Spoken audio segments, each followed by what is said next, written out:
याइल की बेटी थी और नाइन के गांव की बेवा के बेटे को खुदा यीशु मसीह ने जिंदा किया, लेकिन कोई हलचल नहीं मची, कोई लोगों को नहीं पता, क्योंकि उनके नजदीक ये था ये कोई बड़ी बात नहीं जो खुदा यीशु मसीह ने किया कि दो मुर्दों को जिंदा कर दिया। क्योंकि पुराने अहदनामे के अंदर 3 मुर्दे जिंदा हो चुके थे, जिसमें अलीशा नबी ने मुर्दा जिंदा किया, एलिया नबी ने मुर्दा जिंदा किया, और यहूदियों के नजदीक ये कोई बड़ी बात नहीं थी। लेकिन जब खुदा यीशु मसीह ने लाजर को जिंदा किया, लाजर को खुदा यीशु मसीह ने चौथे दिन जिंदा किया, और यहूदियों के तस्वर के मुताबिक 3 दिन तक रूह जो थी वो मुर्दे के गिर्द रहती थी और उसे जिंदा किया जा सकता था। लेकिन खुदावंद यीशु मसीह ने चौथे दिन लाजर को जब जिंदा किया, 1 हफ्ता पहले जब खुदावंद यीशु मसीह यरूशलेम में दाखिल होने वाले थे, उससे 1 हफ्ता पहले उसने लाजर को जिंदा किया। पूरे इलाके के अंदर हलचल मच गई। किसने चौथे दिन मुर्दे को जिंदा किया? लोग लाजर को देखने के लिए आ रहे थे, लोग खुदावंद यीशु मसीह को देखने के लिए आ रहे थे कि हम उसे देखना चाहते हैं जिसने चौथे दिन मुर्दे को जिंदा किया है। और इतना बड़ा हजूम ऐसे खुदावंद यीशु मसीह के पीछे नहीं आ गया।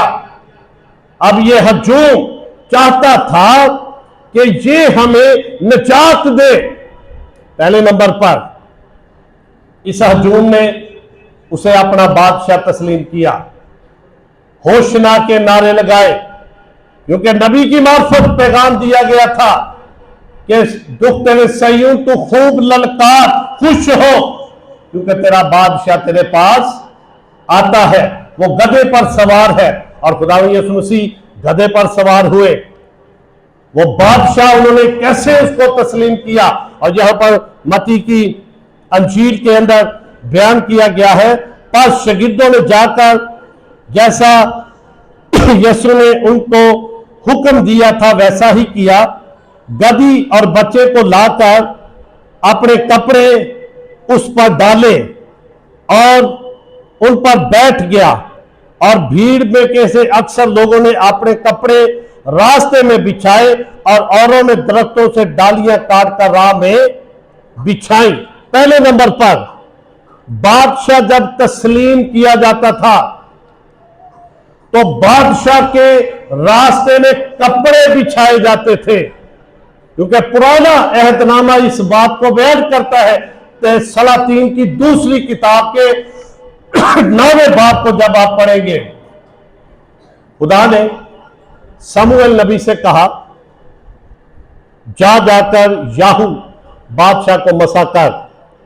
उसने तेल की कुप्पी ली और याहू के घर में पहुंच गया। उसने जाकर याहू को बुलाया, उसे मसा किया, लोगों की भीड़ लग गई, और लिखा है कि लोगों ने अपनी पोशाकें उतारकर याहू बादशाह के रास्ते में बिछाई और नारे लगाए कि ये हमारा बादशाह है। खुदावंद यीशु मसीह को जब उन्होंने अपना बादशाह तस्लीम किया तो उन्होंने कपड़े उसके रास्ते में बिछाए और नारे लगाए कि ये हमारा बादशाह है। और दूसरे नंबर पर यूहन्ना का अंजीली बयान जो है 12वां बाब, वहां पे खजूरों की टालियों का जिक्र किया गया है। खास तौर पर यूहन्ना इसको बयान करता है, खजूर की टहनियां। और पूरी दुनिया के अंदर हर साल इस त्योहार को जिसे हम मनाते हैं, ये कोई आम त्योहार नहीं, ये बड़ा खास त्योहार है जिसे हम पाम संडे कहते हैं, खजूरों का त्योहार। खजूरें जो है ये फतह की अलामत है। लोगों ने खजूर की टहनियां खुदा यीशु मसीह के लिए लहराई, और जब खजूर की टहनियां लहराई जाती थी तो इस बात को तस्लीम किया जाता था कि ये हमारा फातेह बादशाह है जो जंग जीत चुका है। जब हम रोमन कैथोलिक तर्जमा पहला दूसरा मकाबी, जिसमें मैंने शुरू में बयान किया कि सिकंदर आजम की सल्तनत 4 जर्नैलों में तकसीम हुई। जब सिकंदर आजम मरा, हमारा 2 जर्नैलों से वास्ता पड़ता है, और वो दौर जो था उस दौर को तारीखी उसको तवारीख जो है वो बयान करती है, जिसमें खास तौर पर रोमन कैथोलिक तर्जमा पहला दूसरा मकाबी, शमाउन मकाबी, मकाबियों का दौर जो दुनिया के अंदर आया। अब दानियल नबी का जो सहीफा है, जिसके अंदर अगर आप उसको पढ़े, ये बड़े अहम सहीफे हैं। आप कुछ लोग कह देते होते हैं जी पुराना ऐतनामा जरूरी नहीं है। अगर आपको पुराने ऐतनामे की समझ नहीं ना, तो नया ऐतनामा आप समझ नहीं सकते। मकरूह चीज का जिक्र किया गया है। उस दौर में कहानत बिकती थी, काहिन होना बहुत बड़ी बात होती थी। रुपया देकर कहानत का ओहदा हासिल किया जाता था। यरूशलेम के ऊपर बहुत सारे लोगों ने हमले किए, वहां पर कहानत को खरीदा, वहां पर सूअर की कुर्बानी चढ़ाई गई, खतरे पर पाबंदी लगाई गई, शरीयत को मनसूख किया गया। अब यहूदियों के लिए बड़ा मुश्किल था, लेकिन जब शमाउन मक्काबी ने यरूशलेम को फतह किया, यहूदियों ने उसे तस्लीम किया, और जब वो बड़े शान के साथ, जलाल के साथ यरूशलेम में दाखिल हो रहा था, तो लोगों ने खजूर की टहनियां लेकर उसका इस्तकबाल किया और कहा कि ये हमारा फातेह बादशाह है। अब खुदा में यीशु मसीह जब यरूशलेम के अंदर दाखिल हुए हैं, लोगों ने खजूर की टहनियां लहराई और इस बात को तस्लीम किया कि ये हमारा फातेह बादशाह है जो हमें रोम की हुकूमत से बचाएगा। लेकिन खुदावंद यीशु मसीह उसके उल्ट निकले। जब हम जकरिया नबी का सहीफा नामा बाप बड़ा अहम है, उसमें लिखा मैं इफ्राइम में से घोड़ों को काट डालूंगा, जंगली कमान तोड़ डालूंगा, वो कौमों को सुलह का मुस्ता देगा। वो सुलह और सलामती के लिए आया। वो गधे के बच्चे पर जब बैठा तो उसने इस बात को वाज़ेह किया कि वो दुनिया के अंदर अमन बर्पा करने आया है। लोग चाहते थे, यहां पे नारे लगा रहे थे। जब अगर आप इस बयान को पढ़ें तो भीड़ क्या उसके आगे पीछे जाती और आती थी, पुकार कर कहती थी इब्ने आदम को होशना, यूनानी जुबान का लफ्ज जिसका मतलब है अभी नजात दे। अभी उन्होंने कहा तूने चौथे दिन मुर्दे को जिंदा कर दिया, तू तो हमें मोजज़े के साथ इस हुकूमत को गिरा देगा, इस हुकूमत को फना कर देगा, हमें अभी नजात चाहिए। लेकिन खुदावंद यीशु मसीह इस दुनिया के अंदर जंग करने के लिए नहीं आए थे, वो अमन बर्पा करने के लिए आए थे, वो सलामती बर्पा करने के लिए आए थे। उसने अपने शागिर्दों को तालीम दी, अगर कोई तेरे एक गाल पर तमाचा मारे तो दूसरा भी उसकी तरफ फेर दे। और वो चाहता है कि उसके लोग, उसके मानने वाले अमन, सलामती, सुलह के साथ जिंदगी बसर करें। लेकिन अमन नजर नहीं आता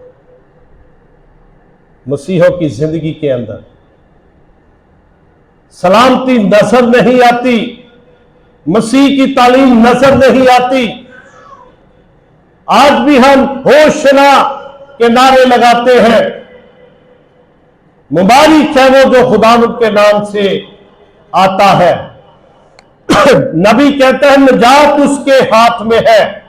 जकरिया नबी वो हलीम है, गधे पर सवार है और निजात उसके हाथ में है। निजात देने के लिए, बचाने के लिए वो दुनिया के अंदर तशरीफ लाया। वही है जो جو ناچ رہا ہے شادمان ہو، خوب للکار، تیرا بادشاہ آتا ہے، 1 ہفتے کے بعد مکر گیا۔ اس کی وجہ کیا تھی کہ جب وہ یروشلم میں داخل ہوا تو سوموار کو جب وہ ہیکل کے اندر گیا، اس نے کوڑا بنایا، لوگوں کو مارنا شروع کر دیا، تاجروں کو گھر سے نکالنا شروع کر دیا۔ انہوں نے کہا جی ہم تو تجھے کسی اور کام کے لیے لے کر آئے تھے، تو ہمارے خلاف ہو گیا، تو ہمیں ہمارے کاروبار کو ہی تباہ کرنا شروع کر دیا۔ جو بندہ تاجروں کے ساتھ پنگا لیتا ہے نا، برباد ہو جاتا ہے۔ تاجروں کے پاس پیسہ ہوتا ہے۔ یسوع نے سب سے پہلے تاجروں کو مارا اور فقیر اس کے ساتھ مل گئے۔ اب یہی ہجوم جو کہتا ہے ہوشنا نجات دے، ہمیں بچا، ٹھیک تھوڑے دنوں کے بعد کہتے ہیں اسے مصلوب کر، پھانسی دے اس کو۔ یہ وہ بادشاہ نہیں ہے جو ہم چاہتے تھے بادشاہ۔ وہ چاہتے تھے تلوار ہاتھ میں لے، گھوڑے پر سوار ہو، ہمارے لیے جنگ کرے، جس طرح داؤد بادشاہ جنگ کرتا تھا، جس طرح دیگر بادشاہ جنگ کرتے تھے، لیکن یہ بادشاہ مختلف تھا، اور اس نے اپنے کردار سے جو اس نے تعلیم دی اس پر عمل کیا۔ اے باپ ان کو معاف کر، کیونکہ یہ نہیں جانتے کیا کرتے۔ لیکن ہم کسی کو معاف کرتے ہیں؟ ہم نہیں معاف کرتے۔ ہم کہتے تو ہیں ہم مسیحی ہیں۔ پام سنڈے بڑا اہم دن ہے۔ ممسوح قتل ہونے کے لیے گیا، اپنی جان کا فدیہ دینے کے لیے گیا، ہماری خاطر، ہمارے گناہوں کی خاطر بد کرداری کا کفارہ دیا گیا، گناہوں کا کفارہ دیا گیا۔ 53ویں باب میں، یسایا نبی کے 53ویں باب میں لکھا ہے، ہماری ساری بد کرداریاں اس پر لاد دی گئی، اس کو مارا گیا، کوٹا گیا، اس کی نہ کوئی شکل و صورت ہے، نہ حسن و جمال ہے۔ ہماری مشقتیں اس نے اٹھا لی، پھر بھی اس نے اپنی زبان کو نہ کھولا۔ اس کی سلطنت سمندر سے سمندر تک، اگر آپ زکریا نبی کے صحیفے کو پڑھیں، اس کی سلطنت سمندر سے سمندر تک ہوگی، اور اس میں داخل ہونے کے لیے ہمیں اس کے حکموں کو ماننے کی ضرورت ہے۔ اگر ہم اسے حقیقی طور پر بادشاہ مانتے ہیں تو بادشاہ کے فرمان حکموں کو بھی ہمیں ماننے کی ضرورت ہے۔ خدا ہمیں اس کلام کے وسیلہ سے برکت دے۔